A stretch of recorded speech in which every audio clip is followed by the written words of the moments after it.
Você que é empresário, você que tem bens imóveis, que tem bens, tem família, que quer proteger o patrimônio da sua família, vocês têm uma arma muito importante, muito importante que eu vou passar para vocês agora. É um mecanismo que deve ser utilizado por todos para que não haja nenhum prejuízo quando do falecimento dos familiares, dos titulares da herança, dos bens. Seus filhos serão muito protegidos, a família ficará bem protegida. E isso é muito simples, isso é muito fácil de fazer. Isso hoje em dia é indispensável. Então vamos lá. Meu nome é Marlene Tavares, sou advogada, especializada em direito empresarial e holding familiar, com pós-graduação. E estou aqui hoje para passar para vocês sobre o que é uma holding familiar. Vamos entender um pouco o que é holding, os prós e os contras desse instrumento. Em primeiro lugar, holding familiar. Holding familiar é um instrumento que pode ser utilizado nos planejamentos sucessório e patrimonial. A opção pela holding é já é um modelo bastante disseminado no mercado, principalmente por ser vista normalmente como um mecanismo de proteção de bens e também por ser considerado uma boa estratégia de sucessão patrimonial. No entanto, a utilização da holding deve ser precedida de orientação profissional, pois esse instrumento pode trazer benefícios, mas também exige cuidados, conforme eu vou demonstrar para vocês. A holding familiar é essencialmente uma sociedade que tem como objeto social a participação em outras empresas, sociedades. A previsão de sociedades com esse objeto social na legislação brasileira aparece apenas na Lei das Sociedades Anônimas, Lei 6.404, que diz ser possível ter uma companhia que participe de outras empresas. No entanto, como a nossa legislação admite que uma sociedade tenha qualquer objeto social, desde que lícito, não há nenhum tipo de vedação para a constituição de holding no Brasil. A holding, na verdade, pura, é aquela sociedade na qual o seu único e exclusivo objeto social é a participação de outras empresas, sociedades. Já a holding mista tem como objeto, além da participação, também o exercício de qualquer outra atividade não proibida pela nossa legislação. Como o conceito de holding está atrelado à atividade desenvolvida pela empresa, sociedade, não há vedação de que a holding seja constituída como sociedade anônima, sociedade limitada empresária ou mesmo sociedade limitada simples.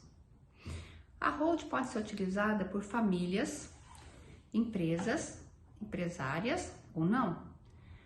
Para os grupos familiares que não exercem atividade empresária, além da organização do patrimônio, a criação de sociedades do tipo holding podem ser utilizadas para a melhor organização dos negócios, criação de estruturas centralizadas para as diversas atividades exercidas pelo grupo e ainda para facilitar eventual rateio de despesas das empresas operacionais.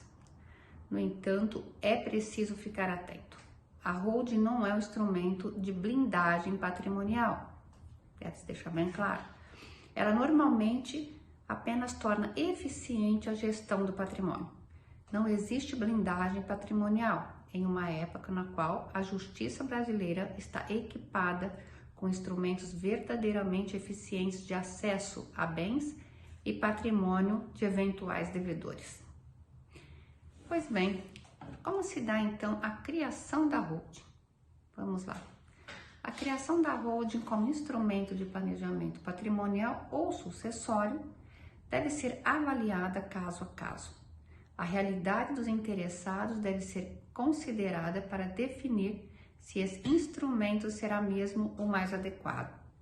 Pelo menos em 2 casos principais, a criação da holding familiar representará vantagens, seja pelos ganhos tributários ou pela organização administrativa. Esses 2 casos são os seguintes: famílias com grande quantidade de bens ou com bens de grandes valores e grupos familiares detentores de diversas empresas. A estrutura da holding pode ser utilizada por grupos familiares que exercem atividade empresária ou não. Para os grupos familiares que não exercem atividade empresária, a holding é um importante instrumento de organização e administração do patrimônio familiar. Já para os grupos familiares que exercem atividades empresárias, além da função de organizar o patrimônio familiar, empresas com formatação de holding podem ser utilizadas para otimizar a gestão e organizar as atividades operacionais das empresas familiares. Na constituição de holdings para famílias que não exercem a atividade empresária, o dono do patrimônio integraliza o capital da holding com os bens que pretende colocar na sociedade. Caso o dono do patrimônio seja casado com comunhão universal, comunhão parcial ou comunhão final nos aquestos, é importante que o cônjuge também participe da integralização de capital na holding ou autorize o aporte. Em um segundo momento, o responsável pela criação da holding poderá transferir suas cotas para seus herdeiros, fazendo com que os herdeiros tenham acesso ao patrimônio antes de ocorrer eventual falecimento. A utilização desse tipo de estrutura para a gestão do patrimônio ainda propicia vantagens tributárias, pois as cotas são transferidas em geral pelo valor contábil e não pelo valor de mercado do bem que foi integralizado. Para as famílias que exercem atividade empresária, além da criação da holding patrimonial, propriamente dita, conforme já mencionamos, para as famílias não empresárias, é possível constituir holdings para a administração das empresas familiares e para a organização e segmentação das operações das empresas. Nesse segundo tipo de holding, os sócios das empresas trocam as suas participações societárias nas empresas operacionais por participações na holding. Com isso, a holding passa a ser a controladora das empresas operacionais e os sócios podem, às vezes, figurar como sócios da holding. Como a holding passa a ser a controladora das empresas operacionais, é possível ainda criar estruturas de administração e organização que passam a ser compartilhadas por todo o grupo. Vamos agora demonstrar para vocês, vou passar para vocês os casos, há grandes casos de holding familiar no Brasil. O número de empresas familiares no Brasil é enorme e várias dessas empresas optam por criar as holdings familiares por vários motivos. Um dos principais motivos pelos quais grupos familiares constituem holdings é para facilitar a sucessão empresarial. Pode ocorrer, por exemplo, de um herdeiro não ter condição de assumir a gestão da empresa e a constituição da holding com o estabelecimento prévio das regras sobre a administração das empresas operacionais resolveria tal questão. O Centro de Negócios Familiares da Universidade de St. Gallen, na Suíça, listou as 500 maiores empresas familiares do mundo.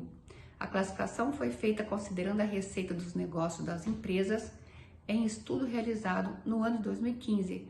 Nele aparecem 15 empresas brasileiras, das quais citamos as principais. Itaú Unibanco, criada em 2008, pertence à família Moreira Salles e possui receita de 57 bilhões de dólares.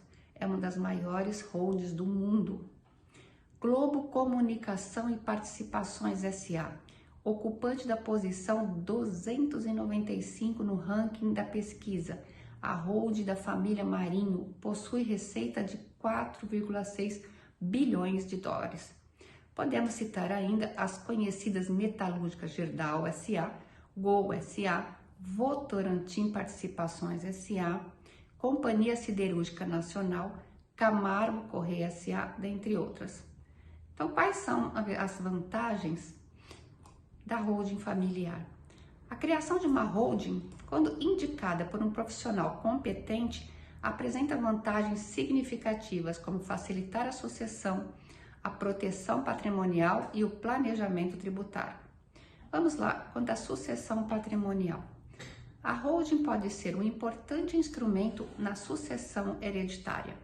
pois possibilita uma antecipação da divisão do patrimônio familiar, a inserção de cláusulas contra a dilapidação do patrimônio familiar, cláusulas de incomunicabilidade, impenhorabilidade e inalienabilidade, e a definição precisa dos bens que pertencerão a cada um dos herdeiros.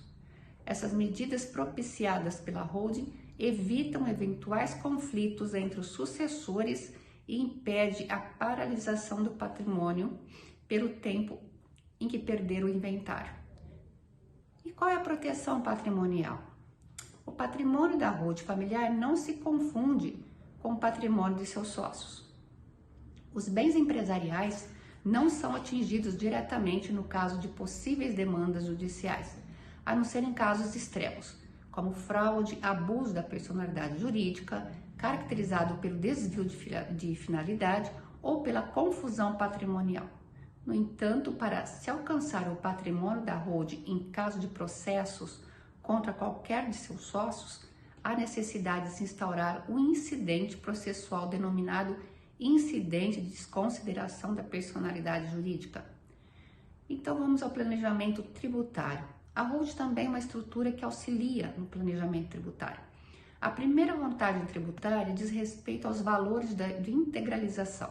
De modo geral, os bens integralizados pelas pessoas físicas na holding podem ser transferidos pelo valor constante na declaração de imposto de renda do ano vigente ou pelo preço de mercado, de acordo com o artigo 23 da Lei 9.249 de 95. Vale lembrar que na integralização dos bens na holding, se tais bens forem imóveis e o objeto social da holding tiver como atividade preponderante a compra e venda desses bens ou direitos, locação de bens imóveis ou arrendamento mercantil, haverá a incidência do ITBI na transferência, nos termos do artigo 156, parágrafo 2º, inciso 1 da Constituição Federal. No entanto, mesmo em situações em que haja incidência de tal tributação, ainda assim a constituição da holding poderá ser vantajosa, em decorrência da melhor eficiência tributária da holding em comparação com a tributação nas pessoas físicas. A holding que se dedica ao aluguel de bens, em sua maioria, poderá apurar as suas receitas na forma do lucro presumido, nesse caso, tributando as receitas da holding. O percentual total de tributos ficaria em torno de 11% a 14% da receita bruta auferida pela empresa. Já caso esse mesmo valor seja apurado às pessoas físicas, a alíquota do imposto de renda de pessoa física pode chegar a 27,5%, de acordo com a tabela progressiva. Da mesma forma, caso a holding se dedique à atividade de compra e venda de imóveis, o custo tributário final para a venda de um imóvel será de aproximadamente 6,73%, enquanto que na pessoa física o valor da tributação seria de 15% sobre o ganho de capital propriamente dito. Pois é, pessoal, como vocês estão vendo,